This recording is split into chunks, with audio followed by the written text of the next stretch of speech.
আসসালামু আলাইকুম, কেমন আছেন সবাই? আশা করি সবাই অনেক ভালো আছেন। তো আমার জামাই শুধু রেস্টুরেন্টের স্টাইলে চাউমিন খেতে চায়। তো আজকে আমি ঘরে বসেই বানিয়ে নিলাম রেস্টুরেন্ট স্টাইলে চাউমিন। তো প্রথমে আমি মুরগি স্লাইস করে কেটে নিয়েছিলাম, তারপরে চিলি ফ্লেক্স দিয়ে দিয়েছি, গোলমরিচের গুঁড়া, তারপরে লবণ, তারপরে দিয়ে দিয়েছি সয়া সস আর টমেটো সস। তো এটা নিয়ে ভালো করে আমি ম্যাশ করে নিয়েছিলাম, তারপর এটা কিছুক্ষণ রেস্টে রেখে দিব। তারপর একটা কড়াইতে পানি দিয়ে দিলাম, ওইটাতে আমি তেল আর লবণ দিয়ে দিয়েছি। তারপরে আমি চাউমিনগুলো দিয়ে দিচ্ছিলাম।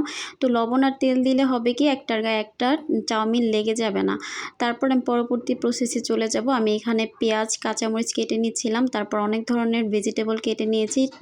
তারপর একটা কড়াইতে আমি পরিমাণ মতো তেল দিয়ে দিয়েছি, তারপরে দিয়ে দিব দুইটা ডিম দিয়ে আমি ভালোভাবে ওইটা নেড়ে চেড়ে ভেজে নিব।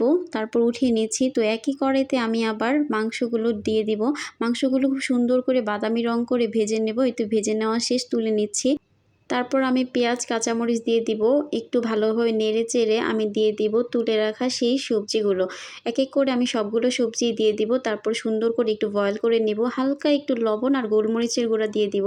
তারপর ভেজে রাখা ডিম আর মাংসগুলো দিয়ে দিব। এরপর আমি সিদ্ধ করা চাউমিনগুলো দিয়ে দিব। একটু ভালোভাবে নেড়ে চেড়ে আমি আগে থেকে সস বানিয়ে রেখেছিলাম, ওইটা দিয়ে দিব, টমেটো সস আর সয়া সস। আবারও ভালোভাবে নেড়ে চেড়ে নেব। ওয়াও, কত সুন্দর লাগছে কালারটা দেখেন। এই তো আমার রেস্টুরেন্ট স্টাইলে চাউমিন রান্না শেষ। আল্লাহ হাফেজ।